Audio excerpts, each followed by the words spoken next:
नमस्कार दोस्तों। भोलेनाथ का प्रिय महीना सावन का महीना प्रारंभ हो चुका है।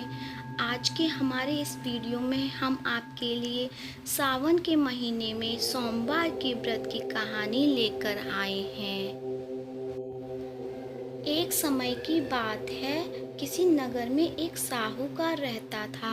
उसके घर में धन की कोई कमी नहीं थी, लेकिन उसकी कोई संतान नहीं थी। इस कारण वह बहुत दुखी था। पुत्र प्राप्ति के लिए वह प्रत्येक सोमवार व्रत रखता था और पूरी श्रद्धा के साथ शिव मंदिर जाकर भगवान शिव और पार्वती जी की पूजा करता था।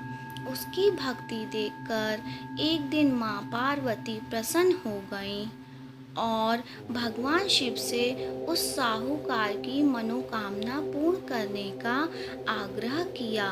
पार्वती जी की इच्छा सुनकर भगवान शिव ने कहा कि हे पार्वती, इस संसार में हर प्राणी को उसके कर्मों का फल मिलता है और जिसके भाग्य में जो हो उसे भोगना ही पड़ता है। लेकिन पार्वती जी ने साहूकार की भक्ति का मान रखने के लिए उसकी मनोकामना पूर्ण करने की इच्छा जताई।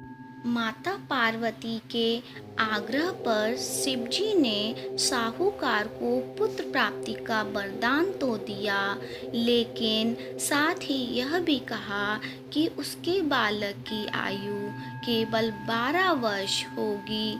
माता पार्वती और भगवान शिव की बातचीत को साहूकार सुन रहा था। उसे ना तो इस बात की खुशी थी और ना ही दुख। वह पहले की ही भांति शिवजी की पूजा करता रहा। कुछ समय के बाद साहूकार के घर एक पुत्र का जन्म हुआ। जब वह बालक 11 वर्ष का हुआ तो उसे काशी जी पढ़ने के लिए भेज दिया गया। साहूकार ने पुत्र के मामा को बुलाकर उसे बहुत सारा धन दिया और कहा कि तुम इस बालक को काशी विद्या प्राप्ति के लिए ले जाओ और मार्ग में यज्ञ कराना। जहाँ भी यज्ञ कराओ वहाँ ब्राह्मणों को भोजन कराते और दक्षिणा देते हुए जाना। दोनों मामा भांजे इसी तरह यज्ञ कराते और ब्राह्मणों को दान दक्षिणा देते काशी की ओर चल पड़े। रात में एक नगर पड़ा जहाँ नगर के राजा की कन्या का विवाह था, लेकिन जिस राजकुमार से उसका विवाह होने वाला था वह एक आँख से काना था। राजकुमार के पिता ने अपने पुत्र के काना होने की बात छुपाने के लिए एक चाल सोची। साहूकार के पुत्र को देखकर उसके मन में एक विचार आया। उसने सोचा, क्यों ना इस लड़के को दूल्हा बनाकर राजकुमारी से विवाह करा दूं।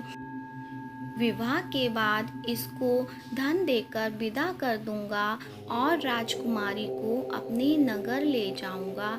लड़के को दूल्हे के वस्त्र पहनाकर राजकुमारी से विवाह कर दिया गया, लेकिन साहूकार का पुत्र ईमानदार था। उसे यह बात न्याय संगत नहीं लगी।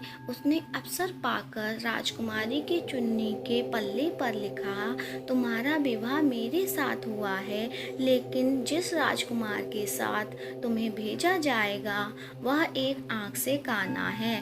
मैं तो काशी जी विद्या प्राप्ति के लिए जा रहा हूँ। जब राजकुमारी ने चुन्नी पर लिखी बातें पढ़ी तो उसने अपने माता पिता को यह बात बताई।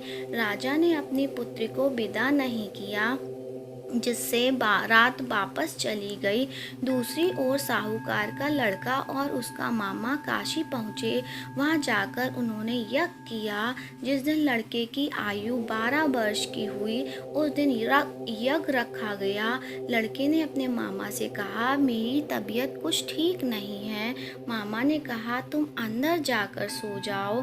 शिवजी के वरदानुसार कुछ ही देर में उस बालक के प्राण निकल गए।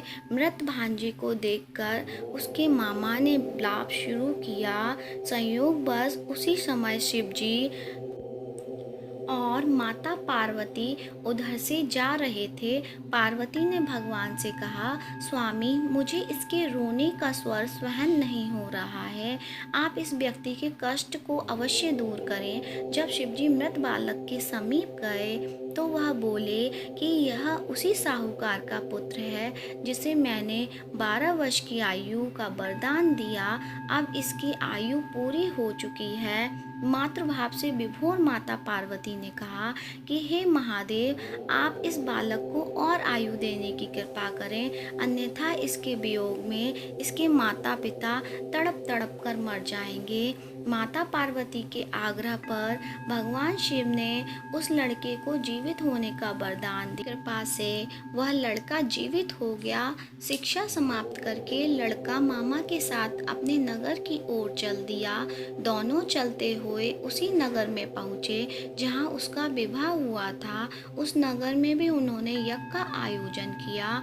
उस लड़के के ससुर ने उसे पहचान लिया और महल में ले जाकर खातिरदारी की और अपनी पुत्री को विदा किया। इधर साहूकार और उसकी पत्नी भूखे प्यासे रहकर बेटे की प्रतीक्षा कर रहे थे। उन्होंने प्रण कर रखा था कि यदि उन्हें अपने बेटे की मृत्यु का समाचार मिला तो वह प्राण त्याग देंगे, परंतु अपने बेटे को जीवित पाकर वह बेहद प्रसन्न हुए। उसी रात भगवान शिव ने व्यापारी के स्वप्न में आकर कहा कि हे श्रेष्ठ जी, मैंने तेरे सोमवार के व्रत करने और व्रत कथा सुनने से प्रसन्न होकर तेरे पुत्र को लंबी आयु प्रदान की है। इसी प्रकार जो कोई सोमवार व्रत करता है, कथा सुनता है, उसके सभी दुख दूर होते हैं। दोस्तों, इस प्रकार भाग्य में नहीं लिखे होने के बाद भी व्यापारी को सोमवार के व्रत के प्रभाव से पुत्र की प्राप्ति हुई। हे भोलेनाथ, जैसा सुख साहूकार को दिया वैसा इस कहानी को सुनते हुंकार भरते सबको देना। जय भोलेनाथ।